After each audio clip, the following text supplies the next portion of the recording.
Rahim, in the name of Allah, the most compassionate, the most merciful. We have two very distinguished guest speakers for our Sunday program, Sister Rebecca Hosseini and Brother Muhammad Al Muazzin, who will be presenting today on what's happening on campuses. Sister Rebecca Hosseini is the Vice President of the Muslim Public Affairs Council and works closely with their policy team and their local and national work, including ensuring First Amendment protections for our students and community. Please give a warm welcome to Sister Rebecca Hosseini. Joining us today. Thank you. Assalamu alaikum, everyone. Thank you for joining us today. I am very happy to talk with you today about what is happening right now on college campuses. As you might know, MPAC has been involved in the effort to protect the rights of students, First Amendment rights and freedom of assembly and other constitutionally protected freedoms. And with us today, we have a very important guest who will speak on his experiences as a graduate of UC Riverside and what he experienced during the encampments. Muhammad Al Muazzin, he's a current MPAC fellow with us and a former CLDP alum. He graduated from the 2023 class of the Congressional Leadership Development Program, where he was an intern in Representative Adam Schiff's office and worked with MPAC alongside that. And so I want to go ahead and pass it over to you to introduce yourself. Absolutely. Assalamu alaikum wa rahmatullahi wa barakatuh. It's a pleasure to be here. So, as I was introduced, my name is Muhammad Al Muazzin, and currently I am a fellow with the Muslim Public Affairs Council working on expanding government outreach as well as social outreach within California and trying to build up a lot of our ability to work and networking out in here. Beyond that, I also work in the current campaigning season. So I am a campaign manager and I have a little bit of a consulting firm within the political scene. And it's a pleasure to be here to talk about student activism. It was the start of everything, a lot of my passions. And so it's a true pleasure to be here. Thank you so much. As I mentioned, you were a student at UC Riverside during the efforts that started with the encampments that eventually led to the successful divestment efforts. And I'd love for you to describe your experience as both a student and now a current alumni that worked on the encampments and that divestment and what it looked like.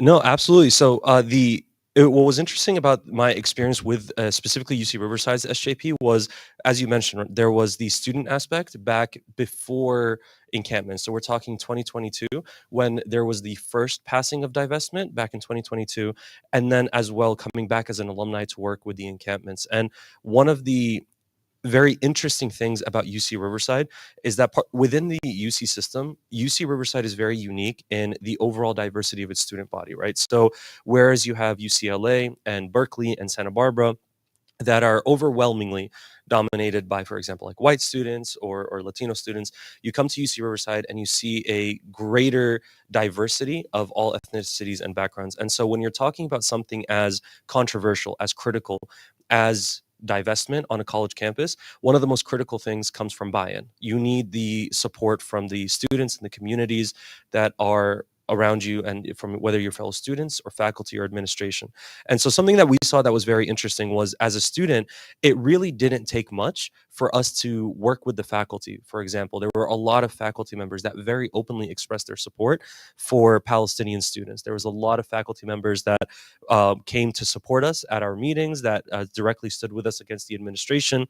And within the student body, a lot of people not only were very quick to learn about what Palestine was, what divestment was, what the process was, but they were also very quick to come and show out support. So it was very interesting from a student perspective. And then as an alumni coming back and seeing the encampments and how that was set up, we saw, for example, what happened at UCLA, right? We saw what happened at different college campuses across the country, but UCLA in particular, where even the culture of the encampments was different. Whereas you see with UCLA, it was a lot more controversial. It was a lot more blocked off. It was a lot more caged off. For example, there was security, there was a fence. Whereas you go to UCR, it was very open. It literally, there was no, for example, blockade around, there were no walls. It was literally everybody was just walking in and out through the encampment, no matter whether it was faculty or student or anything like that.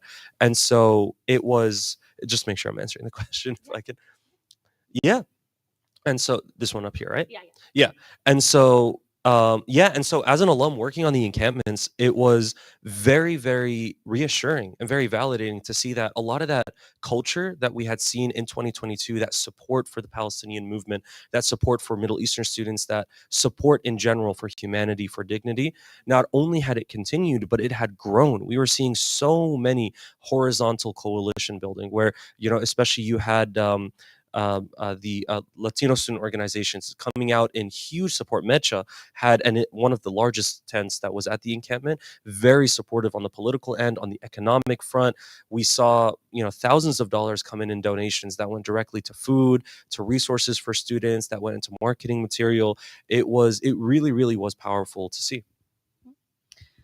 So it seems to me that UC Riverside has done a little bit better of a job in addressing this and supporting students' right to free speech than other UC schools. What lessons can other universities learn from their efforts and their approach? And what do you think the difference was that made the difference between UC Riverside's approach and other UC schools? Be a good person. Truly, you know, the encampments, I don't think a lot of people, for example, will look at the encampments and there's definitely a lot of passion and a lot of animosity, and tension and excitement. There were so many different emotions that happened around the college encampments.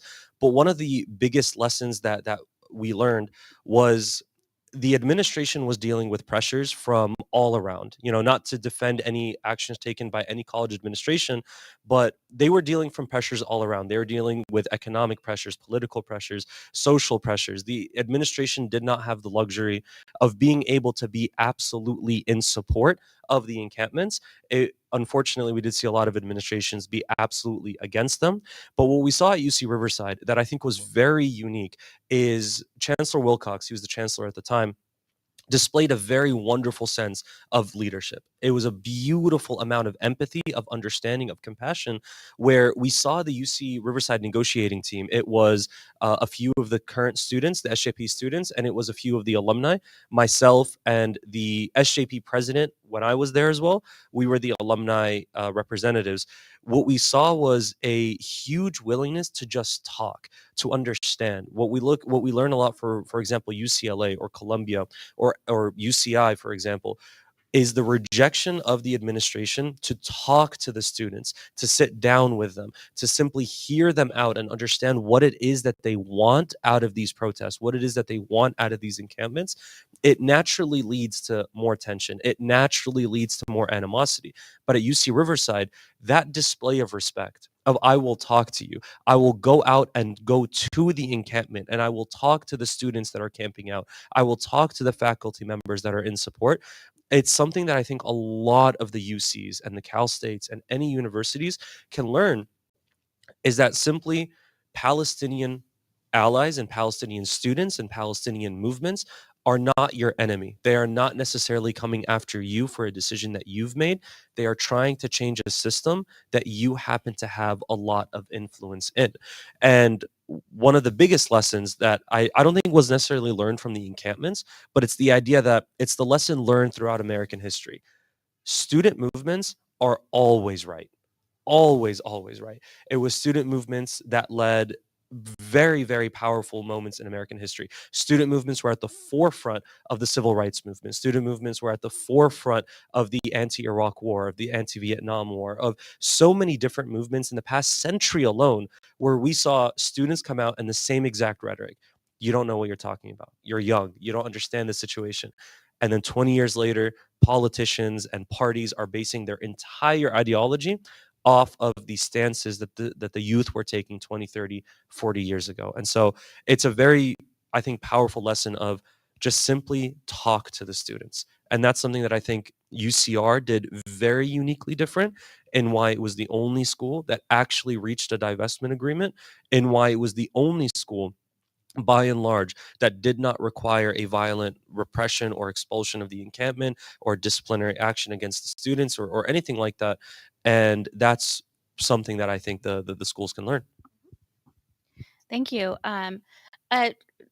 With what's happening right now around the country, with the administration cracking down on universities and pressuring them to cave, and then recent efforts like UC Berkeley reporting their student names to the administration, with all that tension that's happening right now, and the uncertainty, what's the current climate like at UC Riverside in regards to the student activism and the effort? To use a colloquial phrase, it's chill. Truly, UC Riverside is the environment from the times that I've been back there. And, even though I'm an alumni, I've moved on with my life. I'm not that alumni that just keeps going back to his campus and meeting up with the students. But that kind of support remains. Although the administration has changed and it's turned hands, the chancellor is now different. You have again those levels of support haven't changed. If anything, they've also strengthened substantially. Where now, with after the Trump administration, where now you start to see a lot of that horizontal solidarity, where what's happening with the immigrant communities, for example, particularly the Latinx community, you're starting to see an even greater degree on the UCR campus as well as across the country, but at UCR specifically, a greater degree of understanding of solidarity, where it's like, this is what's happening to your people abroad, and this is what's happening to my people abroad. Both of them are happening because of the same person, which is the current president of the United States. And that kind of solidarity, I think, has led to greater action, a greater sense of comfort. And UCR faculty does a phenomenal job, a very, very phenomenal job of really being there for the students. I remember I had a professor where I dropped the class because of divestment. At the time, we were not. He had nothing to do with it. I needed more time to work on divestment, and I emailed him very openly, and I told him, I love your class. It was a seminar. I'm very honored to have been allowed in. I want to work more on divestment. This is something that's very important to me. I would like to work on this before I graduate. His response was not only go ahead and do what you want, but he actually supported the action. He's like, I am glad that you are dropping my class in order to pursue divestment because this is a great cause. You can always read the books. I'll be here to answer your questions. If I can help out in divestment, let me know. And it was very powerful. This was a 70-year-old German man. It was amazing. And that kind of support you still see. And the administration to this day, still very, very supportive. But as a story, for example, that I was telling you just before we started, there's still there's still an uphill battle to fight. Mhm. That's great. And moving away from UCR in general, like I mentioned, universities are right now facing a lot of pressure. What safeguards, in your mind, do you think that universities should implement in order to protect students and their right to freedom of speech and assembly? The problem is there is no safeguard other than action when it comes to this. There's obviously, like, you can have the safeguards already exist, right? Like freedom of speech and freedom of assembly and freedom of expression and all these things are not safeguards that are instituted by college campuses. They are the rights of Americans. They are our constitutional, protected, unalienable, all those buzzwords. That those safeguards already exist. And the problem of what we're seeing with the Trump administration is that they are taking those safeguards and completely throwing it out of the window. They are completely rejecting the Constitution and the rights that it provides and the protections that it provides. And the safeguard, to answer your question directly, is what are schools willing to do action wise? You can go through Columbia and you could completely give up and surrender and concede your entire integrity, or you could go the Harvard route and you could sue and you could fight it out in the courts and you could fight to protect your students and fight to protect your integrity, because this isn't something where it's, for example, it's two warring student groups. It's not, for example, a third party think tank or coalition or something that's coming after. It is the federal government of the United States, and I'm sure all of us have seen the news, right, where there's no safeguards that they can really put up to a $200 billion loss, for example, for a school that depends so largely on that money. It really comes down to a simple promise and action being the safeguard. Is the school going to protect the students and letting them know that they will protect the students and stand with the students, or are they going to not? Are they going to leave them hanging? Are they going to prioritize the Trump administration's demands over the rights and the freedoms of the students? Where I know it's not as good of an answer in the idea of, oh, they could do this policy, this policy. These policies exist. These policies exist not only on college campuses, where there are time and place rules and things like that, and that I think that's a whole different conversation. But the idea is that students still have the right to protest. They have the right to organize. They have the right to assemble. They have the right to do all these kinds of things based off the vast majority of college policies, but as well as state law and local law and federal law and the Constitution of the United States. What we're seeing with the Trump administration is that safeguards simply do not matter. To use a quick little analogy, the court blocked Trump from sending the troops into Portland, Oregon. So today he announced he's going to take troops from California's National Guard and take them to Oregon, where these safeguards, these precedents, these rules, these laws, they don't matter to the administration. And so there's nothing that a school can put up as like, we've passed this code of conduct or we passed this, because as we saw from Colombia, it does not matter until the Trump administration gets exactly what they want. They will keep on pushing and keep on fighting and keep on denying students. So to end with this on my end, the best thing a school can do is just simply tell the students, hey, maybe nothing has happened yet, but no matter what, know that we will fight to protect you, even if we disagree with you. That's great. And so the question will go back to UC then. Do you think they fulfilled their mission as a public university to protect their students? This is public, right? This is all right. No, I think they failed horribly. I think it was actually egregious. And so I'll go back to the UCR example of UCR, and what happened with the encampments was very controversial for a lot of reasons. I'm not going to get too into that. But, sitting at that table with Chancellor Wilcox, with the Vice Provost, with the Vice Chancellor of Student Affairs, you saw what the UC system was willing to do in order to block the encampments, where because of the pressure of two of the UC regents who are renowned and upfront and public Zionists, fully support without any objection the state of Israel and what they're doing, and absolutely reject any kind of Palestinian action, we saw the UC system absolutely fail. Absolutely. There's no going about it. So UCR passed an agreement with a divestment decision. That very next day, because of that decision, the UC regents passed unanimously a decision that no UC chancellor was allowed to make any agreement without the vote of the Board of Regents, where even when you saw a completely peaceful encampment, you saw a completely peaceful discussion, a completely peaceful negotiation process, a reasonable, fleshed out agreement with concessions on the SJP side and concessions on the administration side, one that instilled cooperation and multi-ethnic boards and groups, and it was very fleshed out and detailed into the future, the Board of Regents still rejected it, simply because it allowed for pro-Palestinian movement on the divestment front. The UC system, I think, completely proved at the Board of Regents level. I think the UC system has completely proven with the encampments that it's never about the students. It's about the money. It's about their own administrative interests. We saw what happened at UCLA.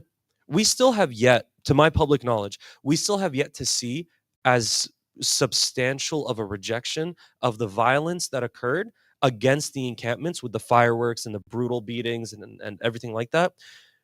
We still have yet to see as abject and substantive of a rejection from the UC regents as much as we saw to the actual encampments itself. I was there when students were being taken away by the medical tents that were inside, bloodied and bruised and crying and injured quite severely in some cases. And these are publicized videos and everybody knows about that. The UC regents, the UCLA chancellor at the time, said nothing about it. It was simply, oh, this is the encampment's fault. This is the encampment's fault. It was always the encampment's fault. And with that, and what we saw all across, particularly, I'll say for me, now Chancellor Wilcox, there are some things he told me in confidence about what the regents, his meetings with the regents did. What I will say is they were very much not happy with him. And at that time, he was entering into his last year as a chancellor. He had already publicly announced his resignation. They were already going through that process of finding his replacement. But simply put, is that if he was not going through that process, it was not unlikely that he may have then had to go through that process simply because he passed an agreement. So the UC system, just to answer your question directly, and sorry for ranting, I rant a lot. The UC system failed, and it's very sad to see, because I think California as a whole, with the Trump administration, with a political ideology, with social movements, with diversity, California is a manar. It's a lighthouse for the United States of America on so many different levels. The UC system is a powerful system of academic influence, of academic progress, of academic diversity, and I think they went back 20 years with that simple 2-month little event. Speaking of them, California being a beacon of light for the rest of the country, what in your view, do you think, what reforms can be implemented in order to protect students moving forward, where they could kind of, regain some of the ground they've lost and also fulfill their mission? How political can I get here? Yeah. Who's heard of AB 715?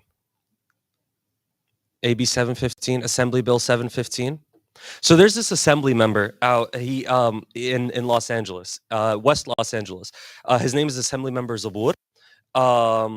He authored a bill after the encampments and everything like that, which is currently sitting on the governor's desk, which essentially denies the ability of classrooms, more so K through 12, but also with college influence, on even discussing the Israel-Palestine historical conflict and discussing the ongoing issues and discussing the ongoing war, as well as creating a specific position on an anti-Semitism coordinator and things such as that.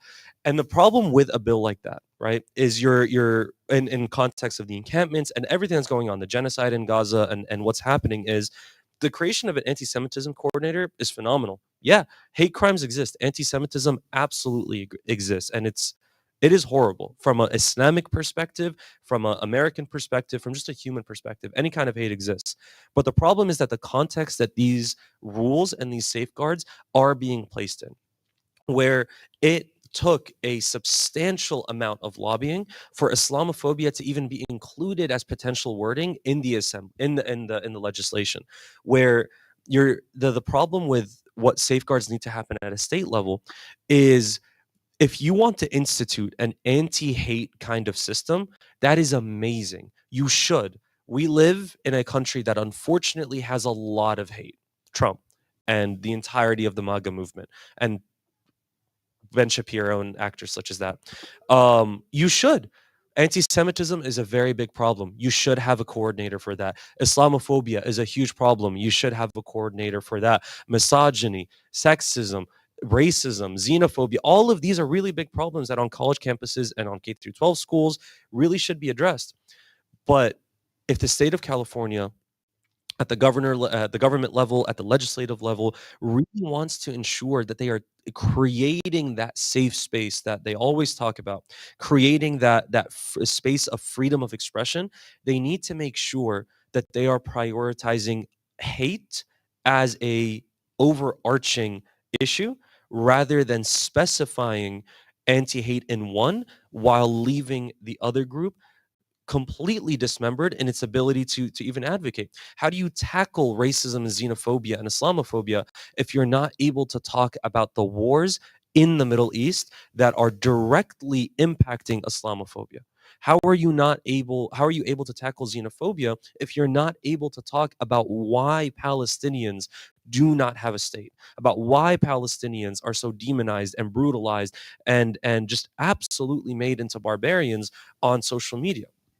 It's unfair and it's impractical, and on some cases with Zabur, I entirely think that it's legitimate. It's intentional, not legitimate.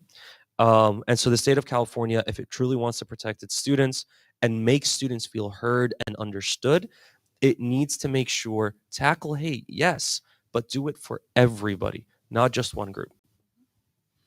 and it's been a long time that we've been up against this, and the students have shown incredible courage and resilience and passion over the past couple of years, as they face the restrictions on their speech, and then also now with the administration, a new sort of element has been added to it.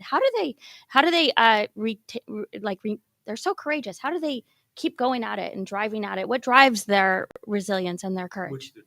The students that are fighting to, ensure that Palestinian voices are heard, and that universities divest and stand their ground in regards to what humanity calls for. Absolutely. So there's actually a couple of fronts on this. One is actual Palestinian students, right? You see such an amazing resilience of Palestinian students. You see it with the students that have Palestinian backgrounds, who have Lebanese backgrounds, who have Yemeni backgrounds, Syrian backgrounds. It's to speak a little bit more passionately, it's a very beautiful embodiment of the inherited resilience that comes from our culture, that comes from our religion. Islam, and by extension, in general, the Arab culture, has a very beautiful stance when it comes to maintaining your honor, maintaining your dignity, that ensuring that any kind of oppression, any kind of injustice, no matter where it is, if it's against you or your neighbor or a neighboring country or a neighboring culture, Islam has a very beautiful notion that no matter who it is, you fight for them, no matter the cost that it comes to you. Whatever the threat is against you, you will fight for justice. Whatever the intimidation is made against you, you will fight against oppression. And you see that reflected in a beautiful way when you have students that are being threatened, you have students that are being expelled, you have law students. We all remember what happened, I believe, with the Harvard law students, for example, when they were denied their degrees simply because they supported the Palestinian movement. What greater dream is there for especially immigrant children with all the pressures of parents to go to Harvard Law School and to be about to get a Harvard Law degree and sacrificing all of that simply because of your morals?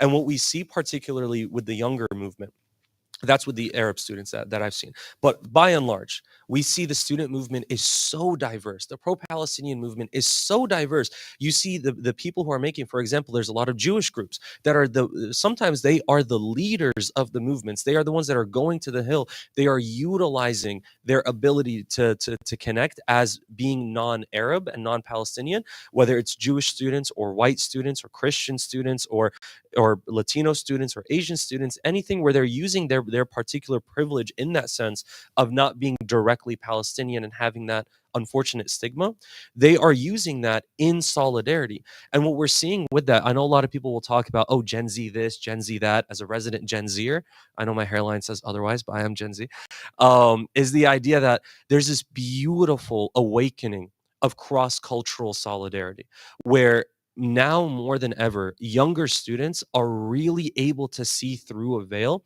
and understand the humanity behind the other. There's this drive, this interest that I want to learn about your culture. It's no longer what I'm sure a lot of us who grew up in America remember, in elementary school and junior high.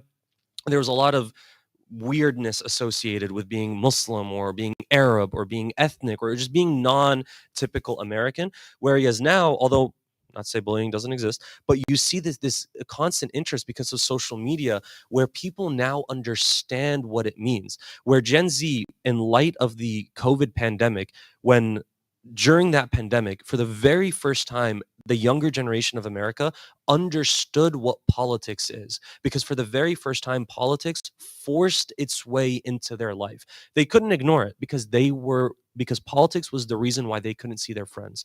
Politics was the reason why they weren't going to school. Politics was the reason why they had to wear a mask. Politics was the reason there were protests everywhere on the streets at the time of BLM and things like that. For the very first time since, I think, the civil rights movement and the anti-war movement, we've seen politics within the younger generation become an identity, where you have teenagers who now not only understand politics, but push themselves to have their own opinions, to ensure that they are on what's right. They know that there is a right side of history and a wrong side of history.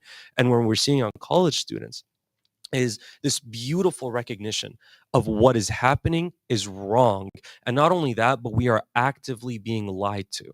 And that's what I think, it's the most beautiful awakening. You see people that are non-Arab that are starting and what I mean by non-Arab is the idea that if you grew up in Muslim cultures, you grow up with Palestine. It's just a thing. It's a big issue for us, right? But now I'm seeing 13, 14-year-old like white boys talking about Palestine and Gaza and Ramallah and like how to properly like solve the situation. Sometimes it's a really bad idea, but it's at least where I'm just like, nice moves, white boy. It's like it's very interesting where you're seeing that passion come up, and what underlies all of it is humanity. And I think that if there's an answer as to what keeps them going, it's humanity. Because within Gen Z, for better or for worse, there's this idea that it does not matter who you are a human being. And if you are being oppressed as a human being, that is wrong. And it is my responsibility to do something about it. It's this growth of this rejection of American individualistic culture and this attempted push towards greater community that crosses ethical lines, ethnic lines, and religious lines, and sectarian lines. And it's very beautiful to see. And it's inshallah something that I think is going to continue to grow with Generation Alpha coming into college campuses and Gen Z going into the professional field and the political field. And so at the heart of it, I think, is that understanding of humanity with greater awareness of the Palestinian movement and in general of the wrongs that are happening around the world. And I really think with that, through all that courage, I think it's our responsibility as those that aren't Gen Z to support our students and to make sure that their voices are heard. As I mentioned at the beginning, MPAC recently launched our first Amendment Center where we're working to protect students. We've protected students from Harvard, from UCLA, from VCU, all across the nation. But what else can organizations such as MPAC and community advocates, in addition to all that work, be doing to ensure that these students are heard and supported through their courage? Hear them out, which is, I know it's a very simple solution, but it really does mean a lot.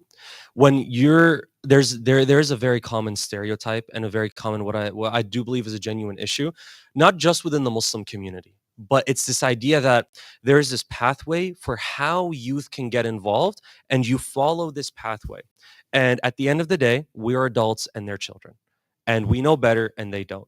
And in many cases, that is true. I look back at some things that I said when I was in SJP at UCR and what I thought was the right plan and the right strategy. And I was like, man, that was a bad idea. It was a really bad idea. But I learned by going through the motions. I learned by going through the actions. I learned by making the mistakes. And what you're seeing, especially within the youth, is they don't need adults to necessarily supervise them and coddle them.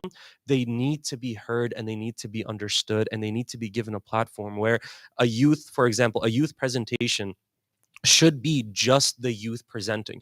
A youth leadership position should be just the youth leadership position. It should not be the youth will come up with an idea and we'll approve it or reject it. It's the youth come up with the idea, and if it fails, it fails. And that's at a larger sense. When we're seeing with these youth movements, there's a very common unfortunate practice is that youth will come with an idea and it'll get shut down immediately.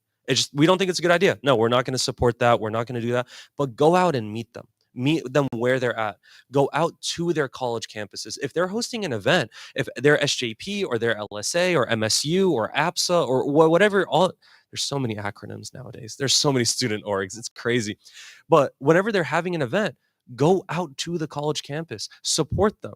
Ask, see, hey, do you guys need any food? I'd love to sponsor the food. I'd love to sponsor the drinks. Do you guys want me to share the flyer?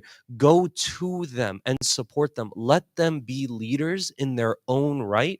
Let them make mistakes. Be there for them to support them, but trust in them. And this is something that we see very beautifully in Islam. where this idea of depending on the youth, we see it with Rasulullah alayhi salatu wassalam, and we see it with Ali. When we look at, for example, the story of within Islam of how much trust Rasulullah placed in what, depending on the various records, but anywhere between a 13 to 15-year-old boy, right? Where throughout that time when the revelation first came down, and we saw that continuous trust that Rasulullah placed in him, that continued responsibility, that continued value in this literal teenage child, but in a way that was so beautiful, where at the end of the day, Rasulullah was there. He was the leader, he was the guide, he was the prophet, he was all of that. But he trusted in the younger generation. He trusted in his cousins. We not only talk about Ali ibn Abi Talib, but we also talk about Ja'far as well, and how he entrusted him at that time to not only to take the Muslim community and leave and lead the Muslim community at a time when there was no instant messaging, when there was no fax, there was nothing. Ja'far al-Tayyar at that time was given the responsibility of watching over the Muslim community as a youth relative to the age of the Prophet at that time. And so what I think we can really do, and I'm starting to get into unk status. I'm sorry, people are starting to call me Ammo at the masjid, which I'm not happy about. But when we start getting into that, is like, just be there for them. Support goes such a long way, guys. It goes such a long way to be there at an event. Encourage them, give them ideas, tell them, hey, by the way, are you involved on your campus? Why don't you get involved? This idea that let's break away. I'm sorry if there's any Arab moms and dads out in the crowd. School is, in the current climate, maybe not the most important thing. Succeed, get a degree, work 100%. But that ability to engage, to get involved, to lead changes a child's mentality in a beautiful way and connects them with their own faith and their own religion in a way that academia and youth groups and Sunday mornings and things will never be able to do.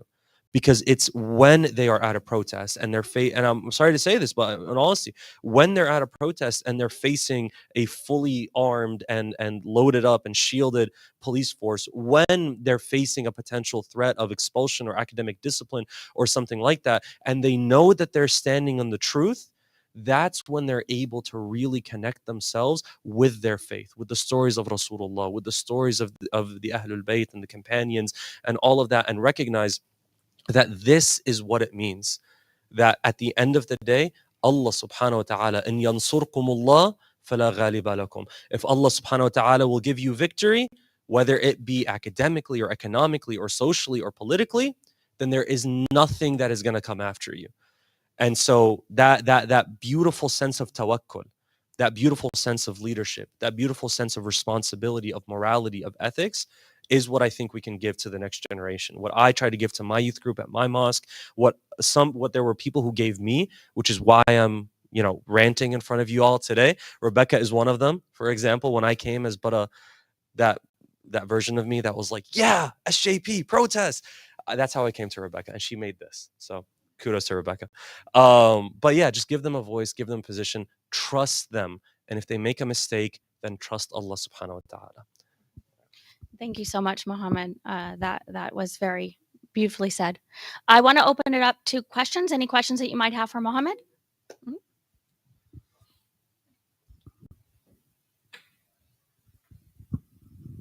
How about with a food bank? In that food bank are the same age college students in that food bank. Okay. Well, that was loud enough. Okay. Okay. When to blast it. Okay. So in this food bank, they have the food bank process. They do that.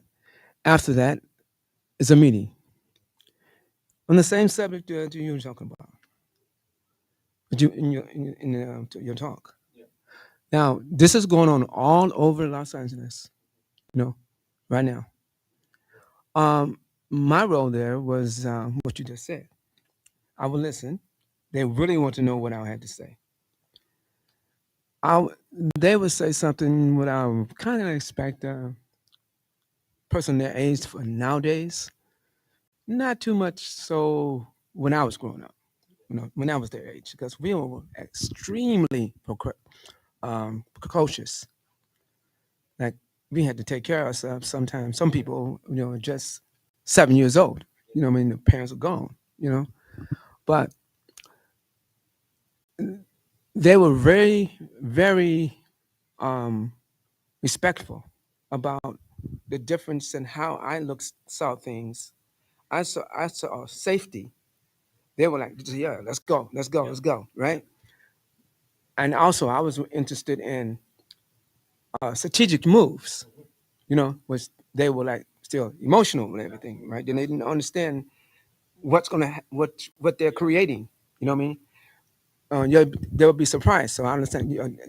That there is in front of you. Yeah. And what? You know what I mean? They'd be like, oh, ooh, back up. Um, so I gave them choices that can have which choice you want. So they didn't know. Oh, I didn't ever thought about that. That's because I had experience early in my life protesting, and I know that's not you don't go. So I mentioned one thing. I said respect. Those people, the number one thing they want when they come out, they want respect. They come out with the gun and all that kind of stuff. No, I'm talking about if they were in a protest. These people actually are protest active people. Okay. So some of them want to like go up there and you know get close to the people and act like they're gonna make them be afraid while they have a gun. You know what I mean? I'm like, wouldn't suggest that. Okay. Let me tell you why. And I told him why. I said, the person can kill you, shoot you anywhere they want to, and no law will be going against them. You just be dead. You just get shot. Okay. I said, if you come out like that, do what you're saying, you're putting fear in them, whether they want to shoot you or not. They think that their life is threatened. So they're going to shoot you. Well, I said to them also, would not you do that? And they look at me like, what? Yeah, you think you about threatened, you got a gun on you. You ain't gonna put the gun, push it down, and then hit them. You know what I mean? So then they asked, then they had, it was like a specific situation, like, what if they come? What do we do? And I never told them, run. No, don't run. I said, if you act a certain way, they're gonna chase you. It's like dogs. Dogs see people that's running, go after them. I said, don't run. They're gonna catch the ones that's running. Meanwhile, when they're gone, when they're not watching you, then you just go away. You walk away. Just for time, is there a question in there? Oh no, I understand. Oh yeah, no. So actually, I do have something to say about that though, right? Yeah, there is a lot of emotion, right? I think, but I think that's the central part, right? Where this was actually something that I learned through not only my own personal experience over the past 2 years, but through the Muslim Public Affairs Council as well. Where as a student, I was looking. I'm sorry, Rebecca. I've never told you this. As a student, I'd look at organizations like CARE and MPAC, and I'd be like, you guys are doing it all wrong. You guys are doing it all. What are you doing sitting in these meetings? What are you doing negotiating? You guys are wrong. We are the right ones. Look at us, student government. Yeah, no. And so, but what I've learned as an adult is like that emotion. There's this Arabic phrase, the el hadid hu hame, which is like, oh man, okay, like mold the steel while it's still hot, right? Where that emotion, that hama, is really good. That's powerful. That's something that only life and years and a 9 to 5 and a commute will take away from you. But to have the idea with social change is that you don't, I forget who said this phrase, you don't change a system through one way. You can have somebody outside who is banging on the door demanding to be let in, but you're going to need people who are on the inside who are willing to open the lock for you to go in the first place, where it's a multifaceted effort, where at the adult, quote unquote adult side, we take the more pragmatic, diplomatic, practical approach where we're sitting in these meetings, we're meeting with elected officials, we're meeting with organizations, we're working as staffers for political offices that we might disagree with, we're doing this. And yet we're also empowering the youth to continue doing what they're doing. They will eventually be us, and the next generation will come in to continue that emotion, where that emotion is a very beautiful, powerful thing. That emotion is what allowed for the civil rights movement. That emotion is what allowed for the anti-Iraq war and the anti-Vietnam and every powerful movement, right? Where we need to keep that emotion and just let it burn. We cannot tame a fire like that, because if that emotion will exist. If we attempt to repress it, all we do is we sever that connection, where it becomes like I was when I was a youth, where it just becomes, you guys don't understand. So we're just not going to work with you at all. We're not going to interact with you guys. We're not going to listen to you guys when I should have listened to people that were older than me. We're just let that emotion go. You guide them as you do. You give them advice, you protect them. But like I said, let them burn. Let them make mistakes. And they will come back from it. You'll be there to catch them. You'll be there to support them. And yeah, but never always let the emotion of the younger generation burn. But oh, sorry, yeah. We had another question. I just want to make sure he gets his question.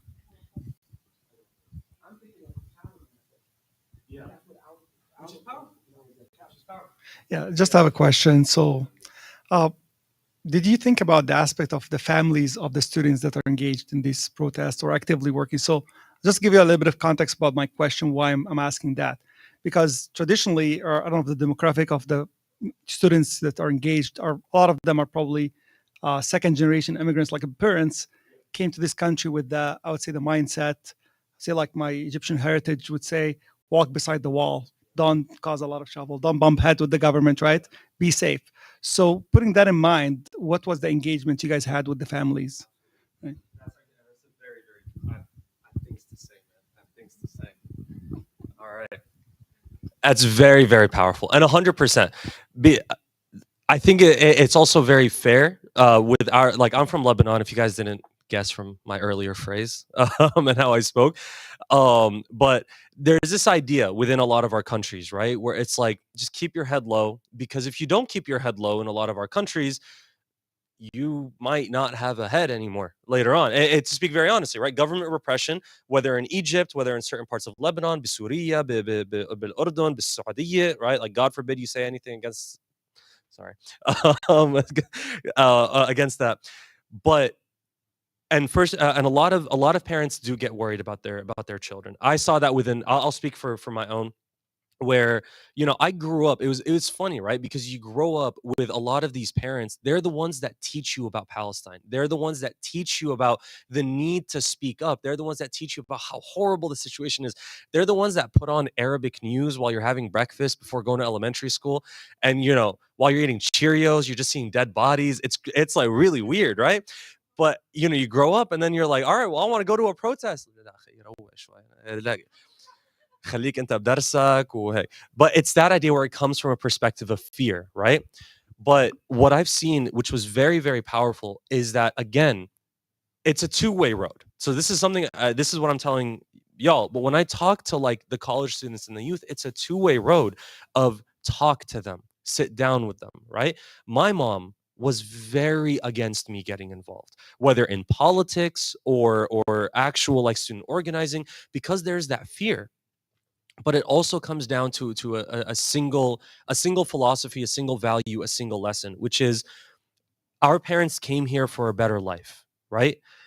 But at the end of the day, we have an Islamic responsibility. And this works very powerfully. I'm speaking to an Islamic group, so I'll focus on this.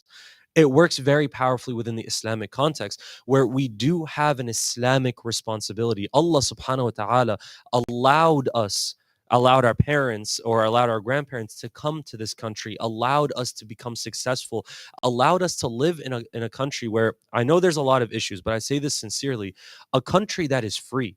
It is, we have a lot of threats and issues, but the very fact that America is freaking out over what the Trump administration is doing, when what he's, as my fellow Egyptian brothers will know, it's really not that bad. Like, it could be worse, Inshallah, it won't get worse. But it's this idea where we have this freedom, this responsibility. So why not use it? Why not use it so that when we're praying, when we're making dua, to be even more theological, when inshallah بيوم القيامة, on the day of judgment, when we are allowed to look at Rasulullah and say salam to Rasulullah, we are able to say, Ya Rasulullah, I dedicated my life and the resources that Allah gave me to follow in the lessons that you taught us, that you will sacrifice everything in the fight for truth and justice and honor and against oppression. And so that's what we saw with a lot of the parents is there is a hesitancy. There is absolutely a hesitancy and there's a fear, and it's the most legitimate fear because there's no one that will ever love you more like your parents. There's no one that will love you more than your mother. It's the love of a mother does not even come close. But it's being able to sit down and say, Mama, this is what you taught me. It's your fault, basically. This is why I'm here. But Mama, it's what you taught me. This is why I want to do this. And I'm not going to be able, I can't keep looking at the news and know that I could do something and not do something about it.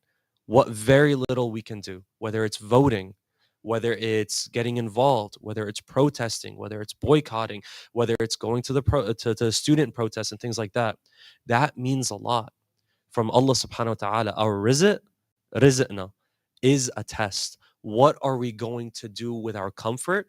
What are we going to do with Allah, what Allah subhanahu wa ta'ala has given us? And so that I think is just having that honest heart-to-heart conversation with the families and the parents and telling them that a lot of us are immigrants, right? Where for me, for example, I told my mom very honestly, the person I love most in this world is her mom, right? She's okay with it, don't worry. But my grandma, all my family still lives in Lebanon, right? When it got bad last year, I'm from South Lebanon, so when it got bad last year, I had a very honest conversation with my mom about why I'm still getting involved in politics, why I still really think this is the right thing to do, why I'm not taking my law school application seriously and that kind of stuff, is because this is what I think is more important. Because when I go back to Lebanon, I want to be able to look at Teta and I want to be able to tell her, and يا ستة عم جرب أعمل اللي فينا أعمله. I'm trying to do whatever I can. So hope that answers your question, but just have that honest convo. And then I think Rebecca's about to shut me up. I think we're at time. What you said was beautiful.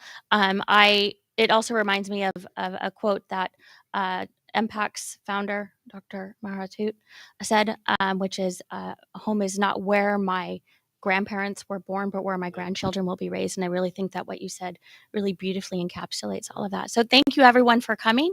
If you want to hear more about our First Amendment Center, there are brochures over there. Our First Amendment Center is led by our fearless Dalia Taha, who's from Los Angeles, but based in Washington, D.C. And if if you have any questions about this work, or please share the word with students and community that can help support our students. We're here as a resource. So if you have any questions, please always feel free to reach out. And I thank you all for attending. Assalamu alaikum. Go ahead. Yeah. Sorry, it's not to talk, but just something. We are all a Muslim community here, and so if there's any non-Muslims here, ahlan wa sahlan, assalamu alaikum.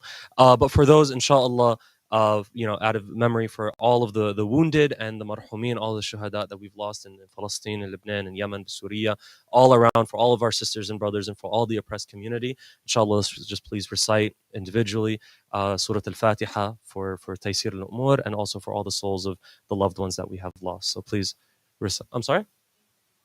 And pray for Morocco too. What's going on in Morocco? Yeah. And pray for Morocco, inshallah. Pray for all the oppressed, inshallah. Surah Al-Fatiha.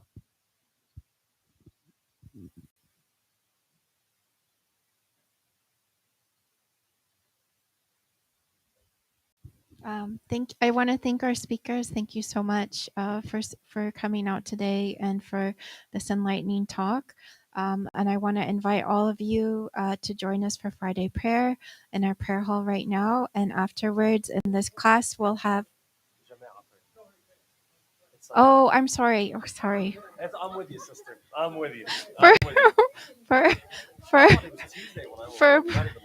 For Doha prayer, And then after that, in this room, we have our Quran memorization class with Dr. Amal Husseini right after Dhuhr prayer. And we also have our Sweet Treat Social in our social hall. And please come back and join us next week. We'll also have MPAC as well. So yeah, please come back at 12 o'clock next Sunday as well. Thank you so much, Samarli.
الله أكبر الله أكبر الله أكبر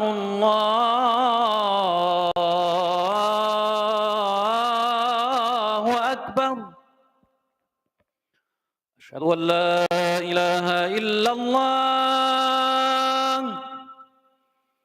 أشهد أن لا إله إلا الله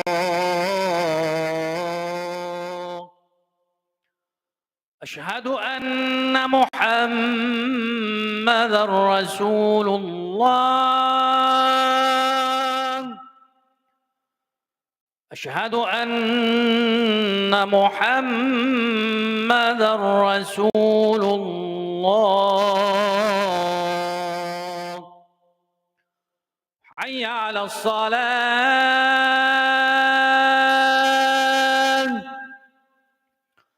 حي على